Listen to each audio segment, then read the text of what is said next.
What's up, champs? Welcome to today's video. My name is Trevin Peterson, and here we've got a special guest, Mina. We are here at the Sell and Scale Summit event, and I am privileged to have Mina on today's video. And he is the PPC genius. He knows everything PPC. He actually has an agency that we'll be talking about, but he's going to be giving us the 5 best PPC tips. So we're just going to dive right into today's video. First, I want you to kind of introduce yourself, kind of give yourself a little bit of background of who you are first, and then we'll dive into the tips. Sure. So basically I started on Amazon in 2018. My background's in chemical engineering and chemistry. I worked in corporate 9 to 5 for many years, hated it. I was a great engineer, I just wasn't made to work for other people. Maybe you need to watch some Breaking Bad a little bit. Yeah. But instead of making meth, I decided to make electrolytes. So I started a supplement brand in 2018, and but I didn't know like how to sell it, right? And I was like, I'm buying all of my stuff on Amazon anyways. Let me try getting on there. So I got my stuff on Amazon, and I found 2 things that really worked for me. It was getting reviews and running PPC. And obviously getting reviews is getting reviews, right? You're just gonna keep begging people to I called all of my exes, I'm like, please, I need reviews. So that's always been a challenge. But with PPC, I realized the more money I spent, the more money I made. But obviously it wasn't like profitable at first. So I said, I gotta crack this code because I know that there's something there, because I see, the money coming in. And for me, like to make $100 online from random people just blew my mind. And I said, there's definitely something here. So I deep dove, tried to figure everything out. And 6 months in, basically I started making enough money on Amazon to almost quit my job. But before I could quit, I got fired. A month before I was planning to quit, I got fired. Is that because you were dedicating too much time on the Amazon? Exactly. And you weren't focusing on the work that you're supposed to be doing? I went from like a top performer at the company to like not caring at all. Yeah. And I think they noticed it. They and so caught on. they're like, this guy can't go from like being incredible to like not giving a shit anymore. So they pretty much let me go. And at that point I was like, you know what, I'm gonna go all in. So I went all in on the brand, and I started like scaling it more and more, but I didn't have enough money. I was making $4,000 a month in profits, and my bills were $4,000.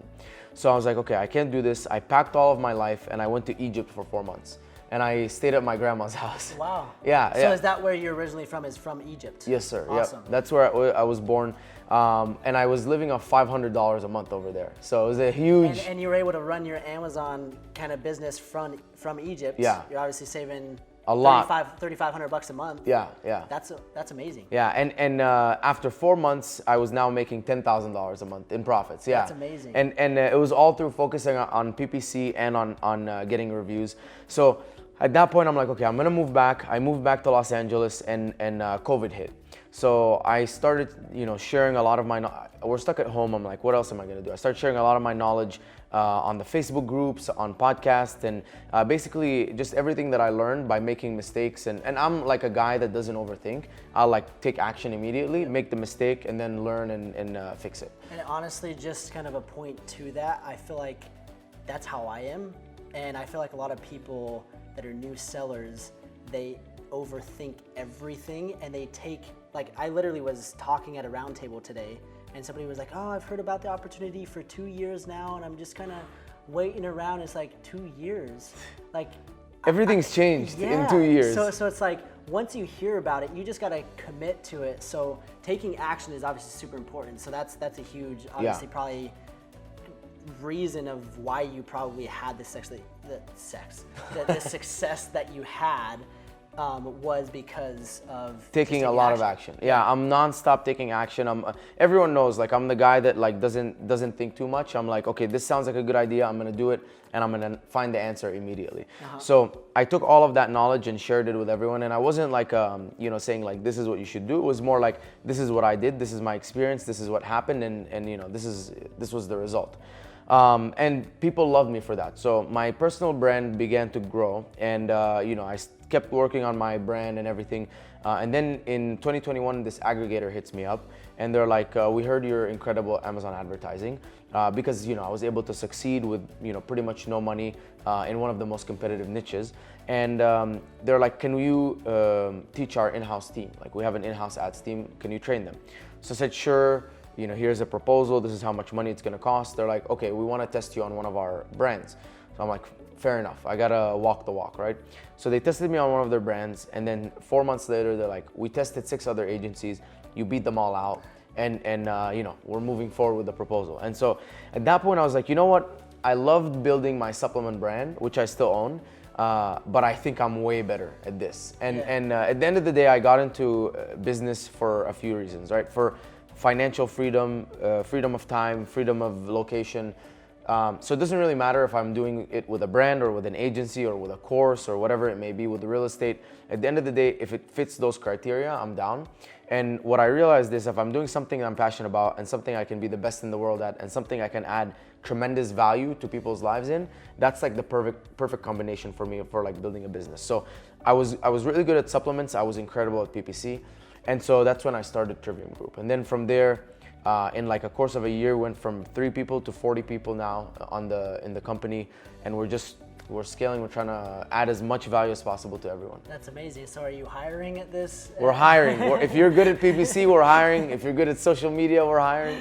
Awesome. So yeah, you'll have to. That's an amazing story, and I love hearing that, because honestly, what most new Amazon sellers don't realize is they start comparing themselves to where we're at currently, and comparing yourselves just hurts. And what you need to understand is everybody starts from zero and ends up wherever they may be. So everybody starts from day one. You can't compare your day one to somebody's day 1,000. Correct. The journey's different. So that's great. So now that we kind of have your story, let's dive into 5 kind of PPC tips. We'll just kind of bang them out. We'll do like 60 seconds each tip and just try to jam pack it full of as much actionable tips, strategies, whatever you got. So what would be your number 1 best, I guess, PPC tip? Number 1 best PPC tip is your campaign structure. So I like to follow 1 campaign, 1 ad group, and then a maximum of 5 keywords. The reason I do single ad group in campaigns is because the budget, when I've done multiple ad groups, won't flow evenly. So it might go to like 80% here, 20% here, or 70%, 30%.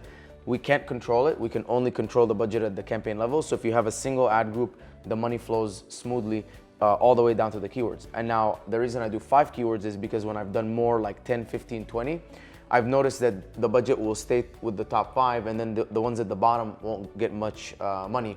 And so even though the ones at the bottom could have like a much better return on ad spend, return on investment, Amazon's gonna say, okay, these ones have a much higher chance of making a sale, even if it's not profitable, so we'll just push the money there. And so, campaign structure is super important, because without a good campaign structure, you're kind of shooting yourself in the foot. That's super huge. And one question that I'm curious for myself, when you're setting up the 5 keywords in that first campaign, do you have any strategy on those 5 keywords of like, okay, let's say you've got 100 keywords and you want to break it up into 20 different campaigns. Do you say, hey, we're going to take the top 5 most searched and put it here? Do you have any like strategy on taking those 100 and breaking it up into the 20 different campaigns? Or is it just like, hey, let's put 5 here, 5 here, 5 here kind of thing? Always by similar search volume, because if you put a high search volume with a low search volume, you'll notice like the bullying is what I call it, where the high search volume will just suck all the budget and the low one won't get any. Okay. And I'm assuming, again, like I don't know how Amazon's algorithm works, this is just anecdotal, but I'm assuming it's because the high search volume is probably more likely to get sales. Yep. So their Amazon's usually be like, let's put the money here, it's more likely to spend money and then make a sale. Okay. And that's a really good tip. So that was probably more than 1, but we're starting with 1. So let's go to number 2. Number 2 is making sure that you understand analytics. A lot of people are gonna look at their campaign manager analytics, which is PPC spend and PPC sales and ACOS. Those numbers are not really accurate. So there's a lot of missed attribution on Amazon from what I've noticed, and you can do a simple test. Let's say you're spending $100 on Amazon and you're getting $500 in PPC sales and $800 in total sales. So hypothetically, if you shut down your ads, those $500 in PPC sales are gonna go away, and you should like keep on the $300 in organic sales, correct? But what happens if you shut down your ads, you just lose all of your sales. And you can try that by like lowering your ads and noticing that your organic sales is gonna fall down. So that leads us to believe that, okay, organic is also affected by PPC. And then there's a lot of other things that come into play when it comes to PPC, which is conversion rate. So today your ACOS could be 15%, tomorrow it could be 25%. Without touching ads, it's just that your conversion rate changed. So not having all of your analytics in one place is gonna hurt you because you're making decisions based on the wrong data. So good analytics means PPC spend, PPC sales, total sales, sessions, which is the number of people coming into the listing, your cost per session, which is how much you're paying for each session to come into the listing, your conversion rate, your click-through rate, because those matter, and you can be running the exact same campaigns. If your click-through rate drops because maybe your price goes up, it's the same amount of campaigns running, but less people want to click on your listing. And then you'll be like, well, why did my sales drop? Well, it's because less people are coming to your listing. And then the most important metric that people are ignoring is profits. So ACOS, TACOS, all of these percentages are great, but they don't really matter because what matters is the dollars that are being transferred to the bank account. So that's what I'm always optimizing for, is my total amount in profit. So if you're not looking at all of these metrics in one place, build your own dashboard. I can send you a link to a template that I have. It's a Google Sheet. You can fill it out. Okay, that was going to be my follow-up question is, hey, do you have a software? Do you have some sheet? Or what's the best way? So maybe what we can do is if you click the link down below, I'll put together a landing page. You guys can enter your email and we'll send you guys a completely free, it's a Google Sheet. Google Sheet. So that's awesome. So hey, if you guys are learning something, if you guys have learned something, if you guys are enjoying, like, subscribe, drop a comment. Let's get into tip number 3. So tip number 3 is looking at the search term report into auto broaden phrase and adding negatives. So sometimes people will launch campaigns, auto broaden phrase. Auto broaden phrase are amazing because they discover new keywords and new search terms that you might not be thinking about, and they start making sales there. But some of those keywords are spending money and not making any sales. Yep. So not going into the search term report regularly, identifying those keywords and adding them as negatives is gonna cause you to spend a lot of money that goes to waste because it's not generating any sales. So not having a system of constantly going into the search term report, identifying those and adding them as negatives is gonna result in wasted spend. Yep. So basically what he's saying, for those that maybe not are just getting into PPC, when you're running an automatic campaign or a broad campaign, Amazon is going in and they have a little bit more flexibility on choosing what keywords they're targeting. And sometimes those keywords can just suck and they don't perform well. So you definitely want to throw those into into the negative exact match campaign. So that's a great tip. Is that 3? That's 3. 3. All right, we're gonna jump into number 4. Tip number 4 is not having a clear system of optimization. So this is kind of taking tip number 3 one step further. If you don't have a good system where you come in every single week and you're like, okay, my goal for the next 3 weeks is to just optimize ad spend. So all I'm gonna do is lower bids, add negatives. If I created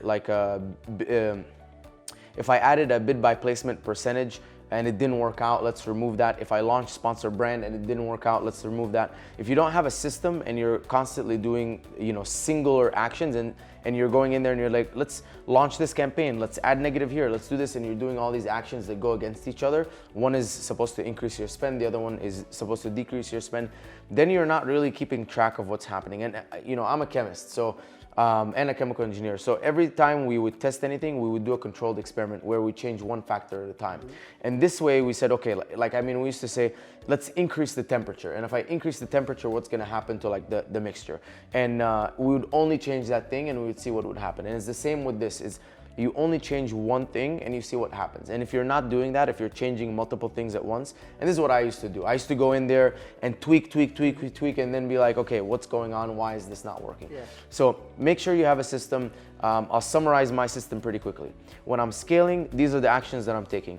I'm launching new campaigns, I'm increasing bids, I'm increasing budgets, I'm increasing bid by placement, launching sponsor brand, display and video, headline search ads, trying to test new campaigns. When I'm optimizing, I'm lowering bids, I'm adding negatives, I'm limiting budgets, I'm removing bid by placements, and I'm removing sponsor brand, display and video and headline search ads if they didn't work. So it's either all on the positive trend or all on a negative trend.